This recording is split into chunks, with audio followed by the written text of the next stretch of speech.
A newborn cradled in a baby sling, a toddler enjoying a beloved chocolate treat, people taking medicine for mild pains. All were routine moments in these people's lives, until trusted world-famous brands turned deadly. These are the shocking true stories of ordinary families shattered forever by products millions trust every day, without ever imagining the risk. In 1982, America was shaken to its core by a chilling case that exposed a horrifying vulnerability in everyday life. When a few ordinary citizens sought relief for their ailments, it all ended in unimaginable tragedy. They had trusted what they thought was medicine, but what they swallowed was death. The victims were ordinary people, each with their own lives, dreams, and families, living in the Chicago metropolitan area. Among them was 12-year-old Mary Kellerman, a young girl from Elk Grove Village whose parents had given her a capsule of extra-strength Tylenol to help relieve a sore throat and runny nose on the morning of September 29, 1982. There was 27-year-old Adam Janus of Arlington Heights, a hard-working man who, like many, reached for Tylenol to soothe minor pain. Also among the victims were Adam's brother, Stanley Janus, age 25, and Stanley's wife, 20-year-old Teresa Janus. The tragedy reached further still, claiming the lives of 31-year-old Mary McFarland, 35-year-old flight attendant Paula Prince, and 27-year-old Mary Reiner. The horror began on September 28, 1982, when Mary Kellerman took a Tylenol capsule at home. Soon after, she was hospitalized, but despite the efforts of medical staff, she died the next day. At first, her death seemed sudden and mysterious, but it was only the beginning. On September 29th, just one day later, Adam Janus, seeking relief from chest pain, consumed a Tylenol capsule from a recently purchased bottle. Not long after, he collapsed and died. In an unspeakable twist of fate, his brother Stanley and sister-in-law Teresa, grief-stricken and gathered at Adam's home, each took a capsule from the same bottle. Both collapsed and died within minutes, victims of the same invisible killer. Elsewhere in the Chicago area, Mary McFarland, a young mother, died after taking Tylenol while at work. Paula Prince, returning home from a flight, took a Tylenol capsule in the privacy of her apartment and never woke up. Mary Reiner, a new mother recovering from childbirth, also took Tylenol and suffered the same dreadful fate. As the sudden, unexplained deaths piled up within the same area and in such a short span of time, panic began to set in. The victims had little in common, except for one thing. As one quick-witted nurse realized, they had all consumed extra-strength Tylenol capsules. The turning point came when Nurse Helen Jensen, the only public health official in Arlington Heights, was asked to investigate the Janus deaths. At the Janus home, she made a crucial discovery: a Tylenol bottle with a receipt showing it had been purchased that very day. Alarmingly, 6 capsules were missing from the bottle.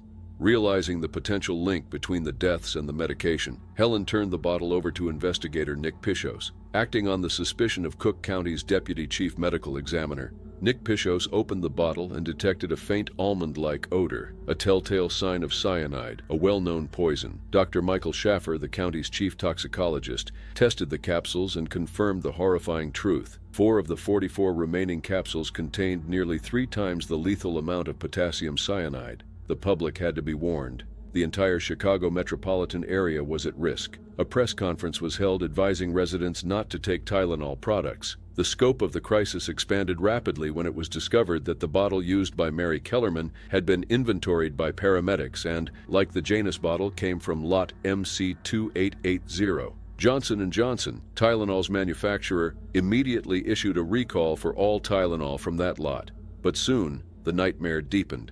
Tainted Tylenol bottles were found from other lots as well, indicating that the poisoning was not confined to a single shipment. Panic swept across the nation. Shelves were cleared of Tylenol, and fear took hold in American households.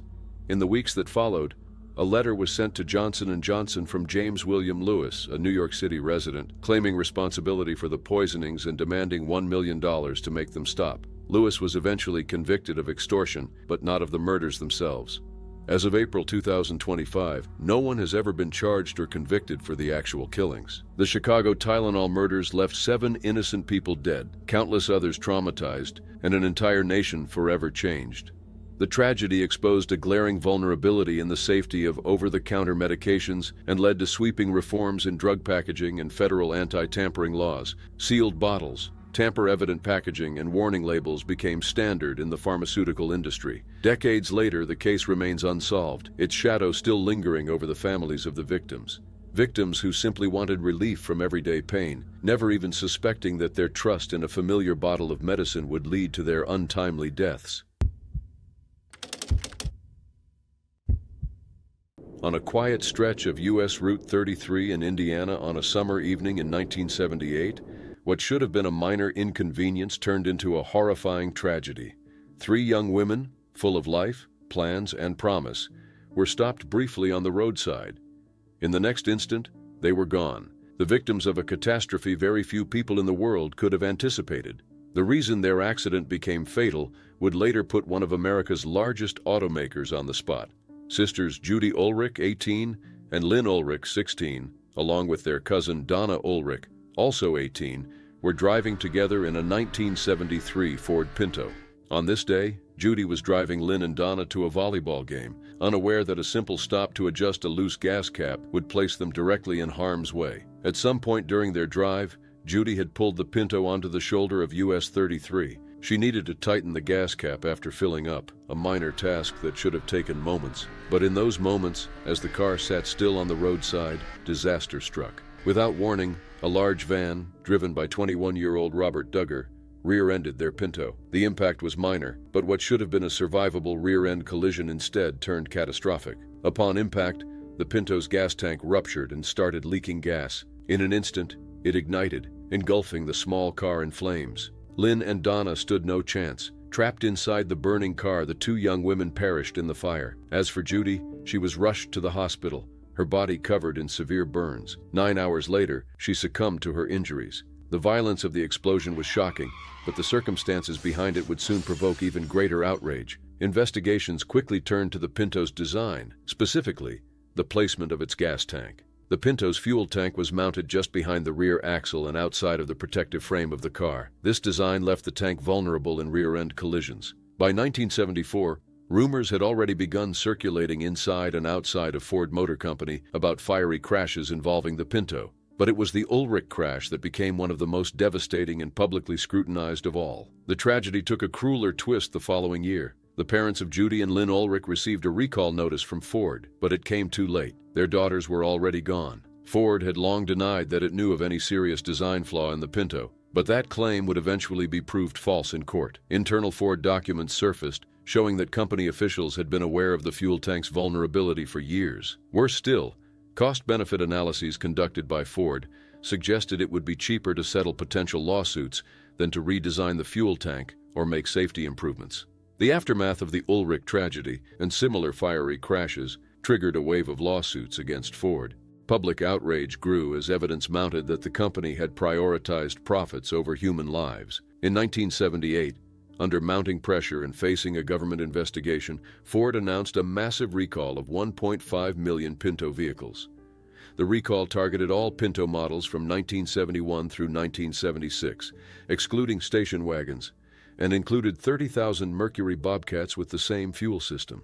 The recall followed an agreement between Ford and the National Highway Traffic Safety Administration, which had been preparing for public hearings after determining that a safety defect existed in the Pinto's fuel system. The hearings were canceled following the recall, but the damage to Ford's reputation was already done. The Pinto controversy became a defining scandal in American automotive history. It raised lasting questions about corporate responsibility, product safety, and the value of human life in the face of corporate profit. Production of the Ford Pinto ended after the 1980 model year. Today, the Ford Pinto is often compared to the controversial Cybertruck, as both vehicles became symbols of safety concerns and public backlash. For the families of Judy, Lynn, and Donna Ulrich, the loss was permanent. The recall notice that arrived in their mailbox was a haunting reminder of what had been taken from them, and that it all might have been prevented under slightly different circumstances.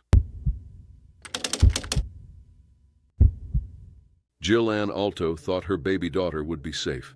In the comfort of their home in Sonora, California, little Kira Alexis Murphy sat playing quietly in her playpen, holding a colorful toy that had come with no warnings. But what seemed like an ordinary moment in the family's home would soon spiral into unimaginable tragedy, all because of an innocent-looking piece of plastic from a popular fast food promotion. 13-month-old Kira was the youngest of Jill's 3 daughters. As a single mother, Jill was doing her best to balance life and care for her children, a 5-year-old, a 4-year-old, and baby Kira, who was beginning to explore the world around her. Like many families across America in late 1999, the Altos had taken part in Burger King's Pokémon toy promotion, a wildly popular marketing campaign that featured 59 different toys housed inside colorful plastic Pokeball containers. The promotion had ended on December 31st, 1999, but its impact on the Alto family would last forever. On the morning of December 11th, 1999, Jill's daughters were playing. Kira sat safely in her playpen, surrounded by toys, including the red and white plastic Pokeball from Burger King. Confident that her baby was safe for a few minutes, Jill stepped away to take a shower, planning to soon feed and dress Kira. But while Jill was away, tragedy unfolded silently. As Kira played, she managed to separate the Pokeball into its two halves. In her innocent curiosity, she placed the red half over her face. What no one could have foreseen was the toy's deadly flaw. As Kira inhaled, the plastic piece sealed tightly over both her nose and mouth, cutting off her ability to breathe. The simple suction created by her breath became a trap from which there was no escape. When Jill got out of the shower about 20 minutes later, the scene that greeted her was every parent's nightmare. Kira lay unresponsive in her playpen, the red plastic covering her tiny nose and mouth. Jill managed to remove the Pokeball piece, but it was too late. Her baby daughter had suffocated. Nothing could be done to bring Kira back. Adding to the horror of that day was the fact that Kira's two young sisters had witnessed the aftermath. In the aftermath of Kira's death, the focus turned to Burger King and the plastic Pokeball toys that had seemed so harmless. Public outrage grew as details emerged about how the company had handled the situation. Russ Rader, spokesman for the U.S. Consumer Product Safety Commission, criticized Burger King for its response. The company initially refused to recall the Pokeballs or even halt their distribution,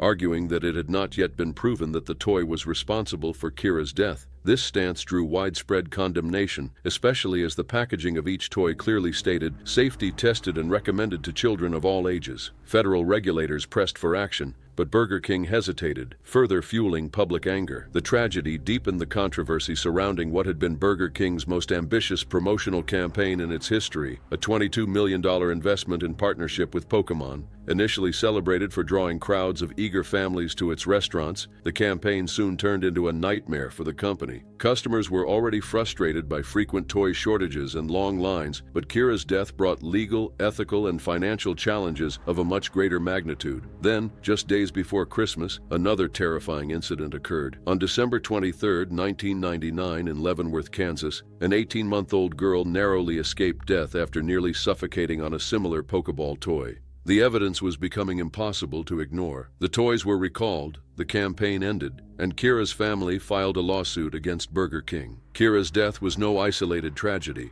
It was a devastating warning about a fatal design flaw, a warning that had come at the ultimate cost for the Alto family. The toy that had seemed so innocent had become a symbol of loss, heartbreak, and corporate failure. And for Jill, her daughters, and many others, life would never be the same again. It was supposed to be just another helpful product for new parents, one of countless items marketed to make life with a newborn easier. But for one Oregon family, it would become yet another tragic example of how a product designed for babies could turn out to be dangerously flawed. 6-day-old Derek Fowler was the newborn son of Lisa Cochran and Jared Fowler, a couple from Kaiser, Oregon. Like many young parents, Lisa and Jared were learning to navigate life with a newborn. The long nights, the early feedings, the joy and exhaustion that came with every new day. They were out together on May 7, 2009, on a family outing to Salem's Costco store. It was an ordinary day, but it would end in heartbreak. That morning, Derek had been fussy. Lisa, trying to soothe him, breastfed him twice before they left the house. Wanting to keep him close while they shopped, Lisa placed her baby in a product called the Sling Rider, a fabric baby carrier made by California-based company Infantino. The Sling Rider was designed to sling across a parent's chest, creating a pouch-like space where a baby could rest. The concept was popular among many parents who believed that baby wearing promoted bonding and comfort. But for all its intended benefits, the Sling Rider had a dark side. As Lisa carried Derek tucked inside the sling, she and Jared moved through the aisles of Costco, picking up groceries, carrots, oranges, oatmeal, and other essentials. The baby stayed quiet the entire time they were shopping. At one point, they even stopped at the store's cafeteria to have hot dogs for lunch. Jared and Lisa assumed their baby boy was simply sleeping peacefully. But beneath the soft fabric of the sling, a silent tragedy had already begun to unfold. Lisa Lisa and Jared had no warning, no indication that anything was wrong until they reached their van in the parking lot. That's when Jared noticed something horrifying. Derek's color didn't look right. They pulled their baby out of the sling, only to discover that his tiny back had turned blue and he wasn't breathing. Jared immediately tried to save his son, performing CPR in a desperate attempt to revive him, but it was too late. Derek Fowler, just 6 days old, was gone. The design of the sling rider created conditions that experts would later warn about extensively. Infants could slip into a position where their chin curled toward their chest, blocking their airway, or have their face pressed tightly against the fabric or the wearer's body, cutting off their ability to breathe. In Derek's case, the state medical examiner's report would later conclude that he had died of compression asphyxia. In the aftermath of the tragedy, Lisa Cochran filed a lawsuit against Infantino, the manufacturer of the sling rider, as well as against the company that sold the product. Reports revealed that Derek was not the first baby to die in a sling like the sling rider.